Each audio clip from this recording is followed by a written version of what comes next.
Hello aspirants, இந்த வீடியோவில் நம்ம என்ன பார்க்க போகிறோம்னா கரண்ட் எலக்ட்ரிசிட்டி லெசன்லேருந்து resistance in series and parallel அந்த டாப்பிக்லேருந்து ஒரு 5-6 கொஸ்டின் பார்க்க போகிறோம். ஷார்ட்கட் இருக்குது, நல்லா எக்ஸ்பிளைன் பண்ணுறேன். இந்த வீடியோ ஸ்கிப் பண்ணாமல் ஃபுல்லாக பாருங்கள்.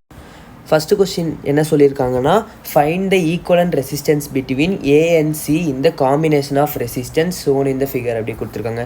இந்த டைக்ராம் படி பார்த்தோம்னா நமக்கு இந்த சைடில் இருக்க 1 and 2 ரெசிஸ்டன்ஸ் வந்து சீரீஸில் இருக்குது, இந்த சைடு 4 and 2 ரெசிஸ்டன்ஸ் வந்து சீரீஸில் இருக்கா.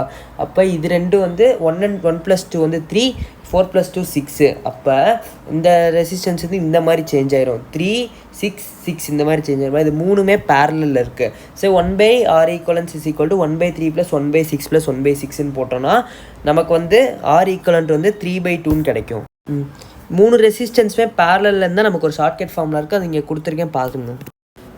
நெக்ஸ்ட் கொஸ்டின்லேயும் நமக்கு என்ன கேட்டிருக்காங்கன்னா, பாயிண்ட் ஏலேருந்து பாயிண்ட் பியில் ஈக்குவல் ரெசிஸ்டன்ஸ் தான் கேட்டிருக்காங்க. இந்த கொஸ்டினில் வந்து நமக்கு 3 டைமண்ட் ஷேப்பில் கொடுத்துருக்காங்க, எல்லாமே 3 Ohm ரெசிஸ்டன்ஸ் தான். இதில் ஃபஸ்ட்டு ஒரு டைமண்ட் எடுத்துக்குவோம். அந்த டைமண்ட் எடுத்து தனியாக வரைஞ்சாச்சு. தனியாக வரைஞ்சதுபடி பார்த்தோம்னா நமக்கு மேலே இருக்க ரெண்டுமே சீரீஸில் இருக்குது, கீழே இருக்க ரெண்டுமே சீரீஸில் இருக்கா. அப்போ வந்து 6 Ohm 6 Ohm இந்த 2 6மே நமக்கு பேரலாக இருக்குது. அப்போ ஃபார்முலாவில் அப்ளை பண்ணோன்னா நமக்கு வந்து 3 Ohm ரெசிஸ்டன்ஸ் கிடைக்கும். மொத்தமாக 3 டைமண்ட் இருக்குது. ஒரு டைமண்ட்க்கு 3 Ohm ரெசிஸ்டன்ஸ்னால் 3 டைமண்ட்க்கு 9 Ohm ரெசிஸ்டன்ஸ். இப்போ நெக்ஸ்ட் கொஸ்டின் போகலாம். நெக்ஸ்ட் கொஸ்டின் பார்த்தோன்னா நமக்கு ஒரு சர்க்கிள் ஷேப்பில் கொடுத்துருக்காங்க. அதில் வந்து கிராஸ் மாதிரி போட்டு 4 ரெசிஸ்டன்ஸ் கொடுத்துருக்காங்க. எப்பயுமே கரண்ட்டு பிரிஞ்சிச்சுன்னா அது பேரலாக, இந்த 4லேயுமே கரண்ட்டு பிரியுது. ஸோ 4மே பேரலாக கன்சிடர் பண்ணிக்கணும். அப்போ நம்ம ஃபார்முலாவில் போட்டோன்னா நமக்கு R/4ன்னு ஈஸியாக கிடச்சிரும். நெக்ஸ்ட் கொஸ்டின் போகலாம். இந்த கொஸ்டினில் வந்து 2 வயர் கொடுத்துருக்காங்க, ஒரு வயர் A வயர் B. இது ரெண்டுமே கனெக்டடில் இல்லாமல் இருக்குது. நல்லா பண்ணுவோம், இந்த மாதிரி சிம்பிள் இருந்துச்சுன்னா அது கனெக்டட் இல்லைன்னு அர்த்தம். Y/Z ரெசிஸ்டன்ஸ் கண்டுபிடிக்கணும். இப்போ 7 Ohm 6 Ohm சீரீஸில் இருக்குது, ஏன்னா கனெக்டடில் இல்லை. 2 Ohm 5 Ohm சீரீஸில் இருக்குது, ஏன்னா கனெக்டடில் இல்லை. ரெண்டுமே அது கிராஸ் கனெக்டடில் இருந்துச்சுன்னா வேறு மாதிரி வரும். ஸோ நம்ம கேர்ஃபுல்லாக பார்க்கணும்.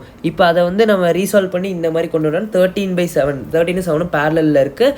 ஃபார்முலாவில் போட்டோன்னா நமக்கு 4.55 Ohms கிடச்சிரும். நெக்ஸ்ட்டு வீட்ஸ்டோன் பிரிட்ஜ்லேருந்து ஒரு கொஸ்டின் பார்ப்போம். இந்த கொஸ்டினில் இருக்க 7 Ohm ரெசிஸ்டன்ஸ் வந்து கேன்சல் ஆகிடும். அப்போனா 2 Ohm 3 Ohm சீரீஸில் இருக்குது, 4 Ohm 6 Ohm சீரீஸில் இருக்கா. அப்போ நமக்கு மேலே இது ஆட் பண்ணால் 5 Ohm, கீழே 10 Ohm. 5 Ohm 10 Ohm பேரலில் இருக்குது. அப்போ நம்ம ஈக்குவலன்ட் ரெசிஸ்டன்ஸ் பார்த்தோன்னா 10/3 நமக்கு கிடச்சிரும். நான் உங்களுக்கு 2 கொஸ்டின் தரேன், அதோட ஆன்சரை கமெண்ட் பண்ணுங்கள். உங்களுக்கு இந்த வீடியோ பிடிச்சனா லைக் பண்ணுங்கள், ஷேர் பண்ணுங்கள், என் சேனலை சப்ஸ்கிரைப் பண்ணுங்கள். நெக்ஸ்ட்டு நான் இதே மாதிரி பயாலஜிக்கும் கெமிஸ்ட்ரிக்கும் போடலான்னு இருக்கேன். எந்த லெசன் வேணும், எந்த டாபிக் வேணும்னு கமெண்ட் பண்ணுங்கள். உங்கள் சஜஷன்ஸை கமெண்ட் பண்ணுங்கள். தேங்க்ஸ் ஃபார் வாட்சிங்.